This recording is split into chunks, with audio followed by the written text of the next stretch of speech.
hadirin rahimakumullah, ibu-ibu bapak, saudara-saudara jamaah salat subuh Masjid Ar-Rahmah rahimakumullah.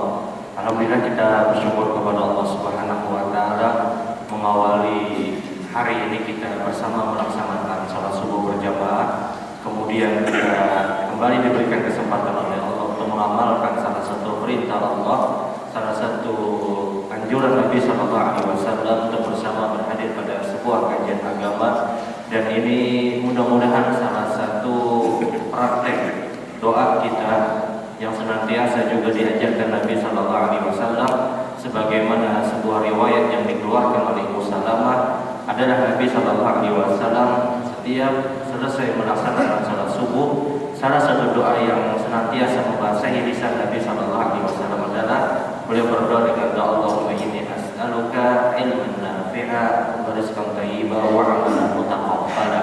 Ya Allah, hamba memohon kepada Engkau ilmu yang bermanfaat, rezeki yang baik, dan ibadah yang diterima oleh Allah Subhanahu wa taala. Ikhwanu fillah rahimakumullah, ibu-ibu bapak, saudara-saudara yang dirahmati Allah, kajian kita insyaallah 20 menit ke depan. Karena sebagaimana yang disampaikan oleh Ustaz Masudi tadi, ada acara tasmiyah, akikah tasmiyah. Insyaallah kita akan bersama berhadir dan juga mendoakannya. Pada kesempatan pagi hari ini kita hanya mengingat-ingat apa yang mungkin sudah disampaikan dan hanya sekedar untuk mempertajam dari apa yang sudah sama-sama kita pahami, bahwasanya di antara hal yang benar-benar ditunggu oleh orang yang sudah meninggal dunia, ketika ada yang meninggal dunia, maka dia sangat-sangat berharap untuk orang yang masih hidup mengerjakan sesuatu yang dia berhajat dengan sesuatu tadi. Dan salah satunya adalah seorang yang masih hidup hendaknya menyelesaikan masalah hutang piutang dari orang yang sudah meninggal dunia.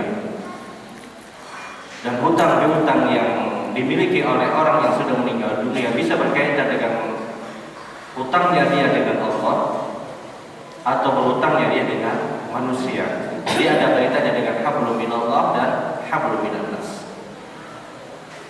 Di antara hutangnya seorang yang sudah meninggal dunia dengan Allah, kalau seandainya sebelum meninggal dunia dia pernah berwasiat atau dia pernah bernazar, maka dua perkara ini di saat diketahui itu harus diselesaikan oleh orang yang masih hidup, terkhusus ahli warisnya. Dan sampai Allah Ta'ala menyatakan warisan itu tidak boleh dibagi kecuali min ba'di wasiyati yusa biha abdain. Warisan seorang yang sudah meninggal dunia tidak boleh dibagi dulu kecuali seorang yang meninggal dunia tadi ketika mungkin pernah berwasiat, maka wasiatnya dituntaskan dulu. Atau dia mungkin mempunyai hutang, yang hutang itu dia pinjam dari seseorang, maka itu diselesaikan dulu. Nah, di saat wasiat kemudian juga hutang itu sudah dia tuntaskan oleh orang yang masih hidup, baru pembagian waris itu diperbolehkan secara hukum. Jadi mimba di wasiat yusa bihaddain. Jadi kalau misalkan ada yang sudah meninggal dunia, ahli warisnya jangan berpikir dulu langsung bagi aja sudah kita, karena lebih baik itu lebih bagus katanya. Dilihat apakah si mayit, orang yang meninggal dunia, dia punya hutang, baik hutang dengan Allah atau hutang dengan manusia. Dan ketika kita bicara wasiat, seorang itu dikatakan berwasiat ketika dia menyatakan saya berwasiat. Jadi di antara rukun-rukun dikatakan itu wasiatlah ketika dia menyatakan saya berwasiat. Dan sesuatu dikatakan wasiat pada saat penyelesaiannya atau pelaksanaannya setelah si mayit, setelah orang itu meninggal dunia, maka itu dikatakan wasiat. Jadi di antara rukun wasiat adalah orang yang akan meninggal dunia atau orang yang dia mungkin tidak masih dalam keadaan segar, dalam keadaan artinya masih tidak ada masalah, dia benar-benar dalam keadaan normal, di masa hidupnya dia mengatakan saya berwasiat, ini rukun pertama. Dan wasiat ketika muncul pernyataan wasiat, pelaksanaannya adalah setelah dia meninggal dunia. Nah, adapun pelaksanaannya sebelum dia meninggal dunia, maka ini bukan wasiat, ini hibah namanya. Dan ada ketentuan perbedaan antara wasiat, hibah, dan juga waris. Kalau hibah, seseorang itu boleh memberikan kepada siapapun dengan takaran berapa jumlah yang dia inginkan. Dan dikatakan hibah pada saat pelaksanaannya itu langsung dilaksanakan ketika dia menyatakan saya memberikan ini, saya hibah ini. Tapi kalau ternyata dia mengatakan saya hibahkan rumah ini misalnya, pelaksanaannya setelah dia meninggal dunia, maka ini bukan hibah. Karena mungkin di dalam praktek sebahagian masyarakat kita, ini aku bari, anak pertama di rumah satu, anak kedua di rumah yang ini, anak yang ketiga di rumah ini misalnya. Tapi pelaksananya karena abun aku sudah meninggal dunia, itu bukan hibah. Karena kalau pelaksanaannya setelah meninggal dunia jatuh kepada wasiat. Dan kesalahan yang kedua, wasiat tidak diperbolehkan juga kepada ahli waris. Sebagaimana sabda Nabi SAW, la wasiat ahli waris. Tidak boleh wasiat itu dialamatkan kepada ahli waris. Hibah boleh, pemberian boleh, tapi ketika kita bicara hibah, maka hibah itu dilaksanakan segera setelah dia menyatakan saya memberikan, saya memberi. Ini aku julung, aku bari engkau, maka itu hibah. Tapi kalau prakteknya setelah dia meninggal dunia, maka ini wasiat, dan wasiat tidak dibenarkan untuk ahli waris. Karena ahli waris dia mendapatkan harta dari warisan. Ahli waris dia mendapatkan harta dari warisan. Jadi kalau seorang itu ingin berwasiat, maka wasiat tidak dibenarkan untuk ahli waris. Kalau dia memang ingin memberi ahli warisnya di masa hidupnya, silahkan memberi. Pada saat dia memberi tadi, maka kepemilikan langsung segera berpindah. Motor yang ini bisa anak pertama, motor yang ini bisa anak yang kedua, motor ini bisa anak yang ketiga, motor ini bisa anak keempat. Kisahnya penjual motor, banyak punya mobil, dia bagi-bagi misalnya, dia bagi-bagi. Tapi pelaksanaannya karena kalau aku sudah meninggal dunia, maka ini bukan hibah, ini wasiat, dan wasiat yang menyalahi. Karena wasiat sekali lagi hanya diperbolehkan bukan kepada orang yang ahli warisnya. Tapi ketika kita bicara ahli waris, maka ada pembagian-pembagian khusus, ada pembagian-pembagian khusus, dan warisan ini juga tidak boleh dibagi kecuali setelah wasiat dituntaskan, yang wasiat ini diberikan kepada orang yang bukan menjadi ahli waris dia. Dan wasiat yang hanya diperkenankan dalam syariat itu paling banyak sepertiga. Fasulusul katsir, kata Rasulullah. Sepertiga itu sudah banyak. Karena ketika ada sahabat yang ingin memberikan hartanya dengan harta yang banyak sampai 2/3, tidak, kata Rasulullah. Sampai dia menyatakan kalau begitu sepertiga ya Rasulullah. Maka Rasulullah menyatakan fasulusul katsir, sudah sepertiga itu sudah banyak, kata Rasulullah. Karena sisanya harus diberikan kepada ahli waris sebagai bentuk warisan dari dia untuk orang yang masih hidup. Dan seorang yang meninggal dunia, di dalam hidupnya dia pernah berwasiat, maka wasiat ini harus dituntaskan, karena itu dianggap hutang. Dianggap hutang. Begitu juga mungkin ketika dia pernah bernazar, dan orang itu dikatakan bernazar ketika terucap kalimat saya bernazar, saya bernazar. Tapi ketika dia tidak mengucapkan saya bernazar, hanya keinginan dalam hati, hanya azamnya dia, keinginan kuat di dalam hati, maka itu bukan nazar. Bukan nazar. Jadi nazar ketika terucap kalimat saya bernazar. Dan nazar itu terbagi menjadi dua. Ada nazar mutlak, ada nazar muqayyad. Ada nazar secara umum, ada nazar yang dikaitkan dengan sesuatu. Nazar yang dikaitkan dengan sesuatu ini hukum asalnya makruh. hukum asalnya makruh, dibenci. Tapi nazar yang secara mutlak itu diperbolehkan. Contoh nazar mutlak, saya bernazar nanti puasa 3 hari. Ini nazar mutlak, tidak ada kaitannya dengan kelulusan seorang anak, tidak ada kaitannya dengan keberhasilan dia, tidak ada kaitannya dengan suksesnya bisnis dia, tapi secara mutlak, secara umum dia menyatakan saya bernazar, dan ini diperbolehkan. Sesuatu yang dihukumi mubah. Maka ketika dia bernazar, dia harus menyelesaikan nazar tadi. Kapanpun nazar tadi tidak dia tuntaskan, tidak dia selesaikan, maka Nabi SAW mengajarkan untuk membayar kafarah. Apa kafarahnya? It'amu 'asyrati masakin, memberi makan 10 orang miskin, atau kiswatuhunna, atau memberi pakaian kepada 10 orang miskin, atau dia membebaskan seorang budak. Kalau perkara-perkara ini tidak dia lakukan, maka yang terakhir dia diperintahkan untuk asyamu thalathata ayyam, dia berpuasa 3 hari. Jadi kafarahnya nazar untuk menghapus nazar tadi. Ketika dia tidak mampu melaksanakan nazarnya, dia memberi makan 10 orang miskin, atau dia memberikan pakaian 10 orang miskin yang layak, pakaian yang layak. Jangan pakaian yang pinarabit-rabit hanya dijulung, pakaian yang layak. Nah, ketika ini juga tidak didapatkan, dia membebaskan budak, dan zaman kita tidak ada budak, maka yang terakhir adalah dia berpuasa selama 3 hari. Dan berpuasa selama 3 hari diinginkan berurutan harinya. Tapi ketika dia tidak mampu, dia boleh untuk diselang-seling. Jadi berpuasa 3 hari, thalathata ayyam, 3 hari, itu diharapkan berurutan. Berbeda dengan puasa Syawal yang kita diberikan kebebasan. Tapi puasa membayar nazar, membayar sumpah, itu berurutan. Kecuali dia tidak mampu, maka silahkan untuk tidak berurutan. Ini membayar nazar, dan nazar yang diperkenankan, yang diperintahkan adalah nazar pada bentuk ketaatan.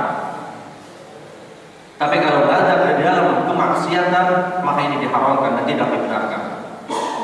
Mulai hari ini aku bernazar hendak mencuntal, ini tidak dibenarkan. Mulai hari ini saya nazar mau rampok misalnya, tidak dibenarkan. Dia bermaksiat dan dia berdosa. Nah, model nazar maksiat seperti ini, apakah diwajibkan kepada dia kafarah? Apakah diwajibkan dia untuk membayar kafarah? Misalnya ketika ada yang mengatakan saya bernazar untuk melakukan kemaksiatan, apakah nazar model seperti ini harus kafarah karena dia tahu ini maksiat? Maka mayoritas para ulama tidak perlu untuk kafarah, tidak perlu untuk kafarah, karena nazarnya dia sudah tidak beres, nazarnya dia sudah tidak benar. Dia dilazimkan, diharuskan bertobat kepada Allah Subhanahu wa Ta'ala. Tapi nazar yang di dalam bentuk ketaatan, di dalam bentuk kebaikan, maka hendaknya dia melaksanakannya, dia mengerjakannya. Ketika dia tidak mampu, maka ada kafarah. Bagaimana dengan nazar yang mubah? Nazar yang diperbolehkan, yang tidak ada kaitannya dengan sebuah hukum haram, atau tidak ada kaitannya dengan sesuatu yang berkaitan dengan ketaatan. Seperti misalnya, kalau anak saya lulus, saya bernazar begundul misalnya. Kalau saya sukses, saya nazar berjalan dari sini sampai sana misalnya. Nah, ini nazar-nazar yang berkaitan dengan sesuatu yang mubah. Tidak ada kaitannya dengan keharaman, tidak ada kaitannya dengan ketaatan. Gundul tidak ada ketaatan kecuali umrohan atau haji. Nah, hal-hal yang seperti ini, apakah ketika dia bernazar dan dia tidak mampu melakukan nazar tadi, apakah dibebankan dia kafarah untuk membayar kafarah? Maka mayoritas para ulama menyatakan dia membayar kafarah. Dia membayar kafarah. Jadi ketika misalnya dia pernah bernazar, kalau saya terpilih jadi ini misalnya, saya bernazar, dulu kita mungkin pernah dengar, saya berjalan dari sini ke Martapura, saya berjalan dari sini ke Banjarbaru misalnya. Nah, hal-hal yang seperti ini berkaitan dengan perkara mubah. Maka ketika dia tidak mampu, dia membayar dengan kafarah. Kecuali nazar tadi berkaitan dengan sesuatu yang justru memudaratkan diri dia. Memudaratkan diri dia. Ketika misalnya dia pernah bernazar, saya bernazar mulai besok kalau saya berhasil, saya bernazar misalnya saya lari di waktu siang hari yang panas misalnya. Padahal orangnya asam urat. Tahu dia asam urat, jalan aja lari apalagi berlari. Nah, nazar yang memudaratkan pada diri dia, apakah dia membayar kafarah atau tidak? Para ulama berbeda pendapat. Ada yang menyatakan dia membayar kafarah, ada yang menyatakan karena ini berhubungan dengan kemudaratan dia, maka dia tidak membayar kafarah. Namun pendapat yang lebih menenangkan hati menurut Syekh Muhammad Shalih Utsaimin dalam kitab Syarh Ruqyah al-Adzan dan Bukhari, dia membayar kafarah. Karena ketika itu dia jelas melakukan sebuah kesalahan dan kesalahan bukan berkaitan dengan kemaksiatan, maka dia membayarnya dengan kafarah. Dan ini menurut pendapat Syekh Muhammad Shalih Utsaimin. Nah, seorang yang pernah bernazar dalam hidupnya, kemudian kata Allah takdirkan dia meninggal dunia. Allah takdirkan dia meninggal dunia. Di saat dia meninggal dunia, dilihat model nazarnya kayak apa. Kalau model nazarnya bentuk ketaatan, kalau model nazarnya adalah berkaitan dengan perkara-perkara yang mubah, maka ahli warisnya harus menyelesaikan nazar tadi. Memberi makan 10 orang miskin, atau memberi 10 pakaian, atau berpuasa 3 hari. Dan ini hutang dia dengan Allah Subhanahu wa Ta'ala. Namun hukum asal nazar yang berkaitan dengan sesuatu itu hukumnya makruh. Hukum asal yang berkaitan dengan sesuatu itu hukumnya makruh. Dengan keberhasilan anak, dikaitkan dengan misalnya kesuksesan dia, dikaitkan dengan misalnya kesembuhan dia ketika dia mempunyai penyakit. Saya bernazar kalau saya sembuh, saya bernazar ketika saya sukses, saya bernazar ketika ini dan itu. Ini hukum asalnya makruh. Tapi kalau tidak dikaitkan dengan sesuatu, maka hukum asalnya mubah, diperbolehkan. Kenapa ini dihukumi makruh? Dikaitkan dengan sesuatu, karena Nabi SAW disebutkan dalam hadis, karena Nabi SAW menahan, Rasulullah melarang seseorang untuk bernazar, dan Rasulullah menyatakan, innahu la yastakhriju illa minal bakhil. Tidaklah nazar itu diucapkan seseorang kecuali dari orang-orang yang bakhil, orang-orang yang pelit. Kenapa dikatakan atau dicap oleh Rasulullah orang yang bakhil? Karena dia tidak menjalankan ketaatan kecuali dia mendapatkan kesuksesan. Dia tidak menjalankan apa yang dikatakan dengan sebuah ibadah kecuali dia mendapatkan apa yang diharapkan. Dia tidak berpuasa dulu kecuali anaknya sukses. Dia tidak sedekah dulu kecuali bisnisnya lancar. Dia tidak melaksanakan misalnya sholat dulu 2 rakaat kecuali penyakit dia sembuh. Dan model yang seperti ini dikatakan dia beribadah dikaitkan dengan sesuatu, dan orang yang dikatakan bakhil, kata Rasul Sallallahu Alaihi Wasallam.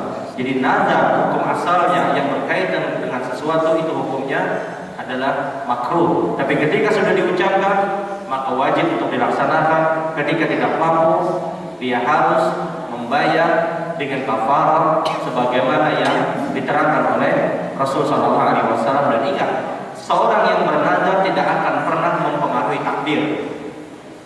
Sebagaimana pernyataan Nabi Sallallahu Alaihi Wasallam, innahu la yughayyiru takdir. Nazar tidak akan pernah merubah takdir, kata Rasulullah. Karena sikapnya nazar adalah dia menunggu.